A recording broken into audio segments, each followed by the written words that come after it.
Crypto.com fires hundreds as Bitcoin continues to crash. Let's have a look. Hello everyone, Florian.heise here, and welcome to another episode of HeiseSays. Grab your stein of coffee. There's a few articles I want to have a look at, but before we do, let's just jump over to, CoinMarketCap, not trading economics, CoinMarketCap, and have a look at the price of crypto at the moment.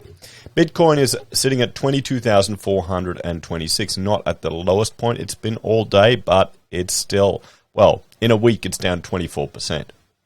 How is this a hedge against inflation? It's not. It is not at all.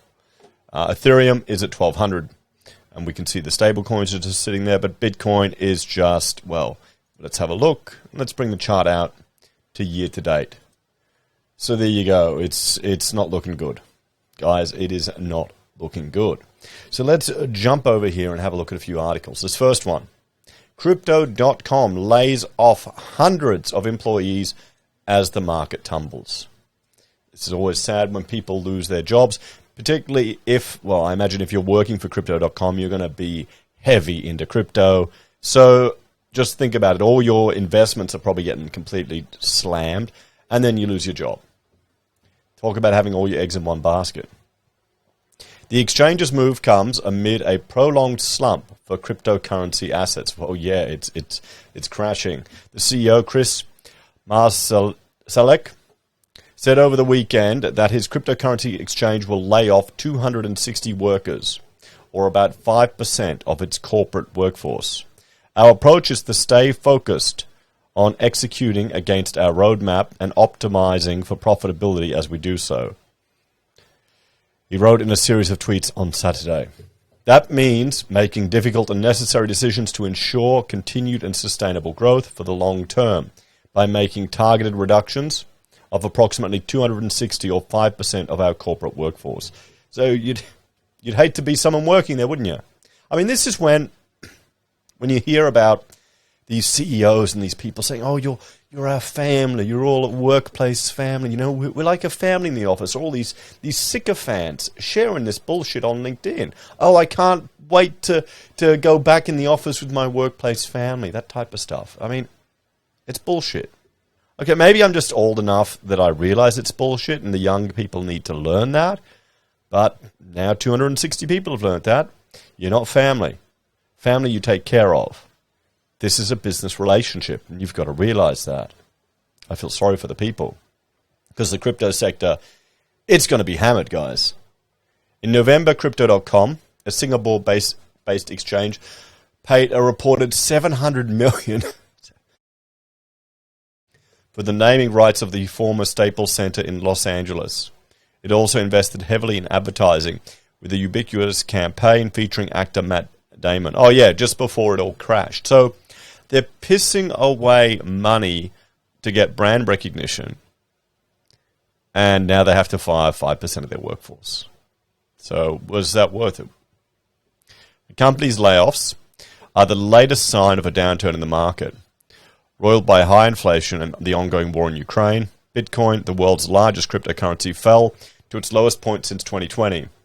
On Monday, this followed the May collapse of stablecoin Terra USD, whose demise caused the cryptocurrency market to lose $200 billion. And now we have, we've got Celsius as well, that we discussed yesterday, blocking withdrawals, and Binance, crypto exchange Binance, and this is from The Independent, blocked Bitcoin withdrawals amid a major market downturn.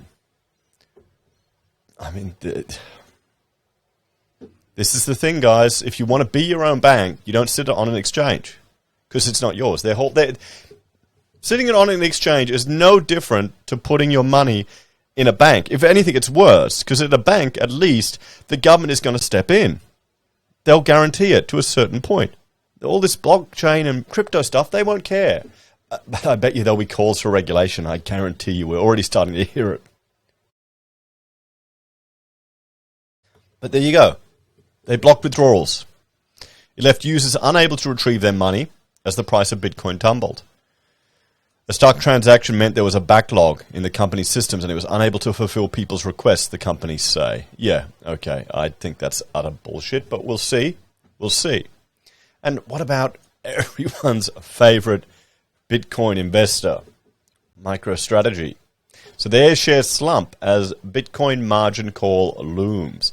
I mean, is this all his business is now? Michael Saylor's business? Is it just all now about Bitcoin? He's just so closely tied to Bitcoin. Shouldn't his business be actually producing something of value rather than investing in just what's meant to be a medium of exchange, which is a really useless one? So, I mean, this is the thing. You see all these people, they put all the bright eyes and the bullshit on their Twitter, and they're just so obsessed with this stuff. And I don't get it. I don't get it. I think they're just so over the manipulation of the central banks that they're trying to cling on to anything they can that gives us hope of safety away from them stuffing it all up. MicroStrategy has vowed never to sell any of the approximately 130,000 Bitcoin it has in its possession. The question, after the weekend slide in cryptocurrency, is whether a margin call will force the technology services firm hand.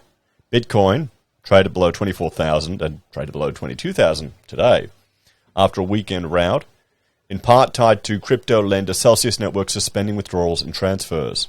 MicroStrategy down 25%. Wow. Slumped 21% in pre-market trade. Heading into Monday, the stock dropped 76% from its November peak. Why would you buy in his company when you can just buy in Bitcoin? But then again, people are putting it on exchanges and wondering why. They can't get it out when they need it. CEO Michael Saylor, a crypto enthusiast, that's an understatement, has led MicroStrategy to aggressively accumulate the cryptocurrency. These Bitcoin purchases have made not just with profits from its analytics software business, but also by borrowing via convertible bond issuance, and also by borrowing against its Bitcoin holdings in a loan with Silvergate. According to a story from News BTC last week, loans accounted for $2.4 billion of its $4 billion in Bitcoin purchases. Saylor's love of Bitcoin has been undiminished by the weekend slide.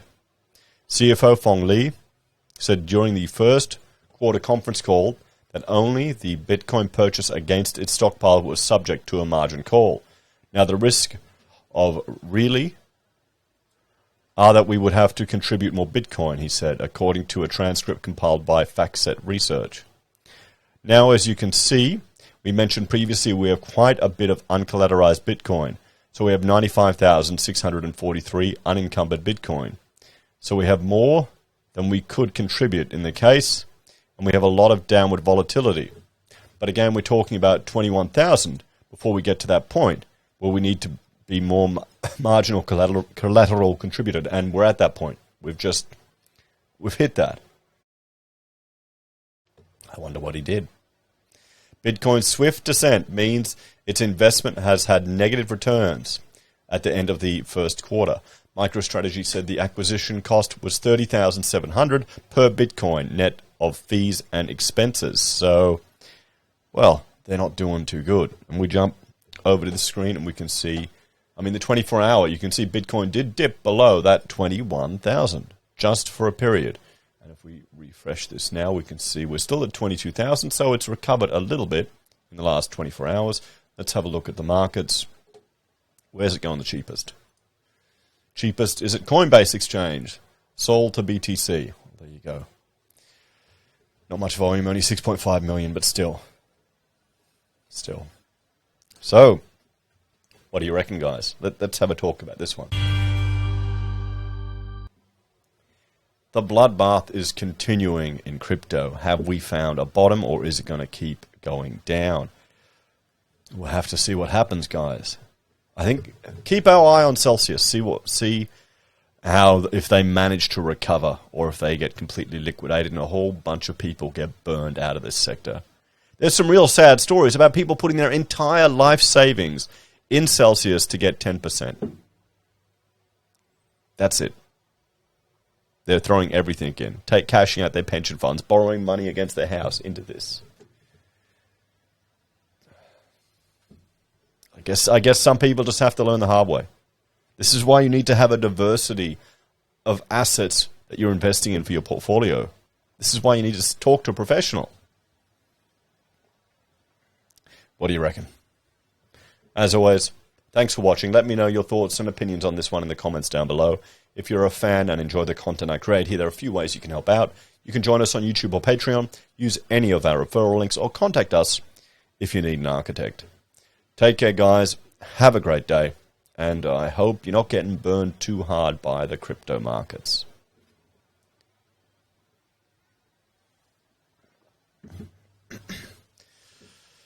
Oh boy. It's tough.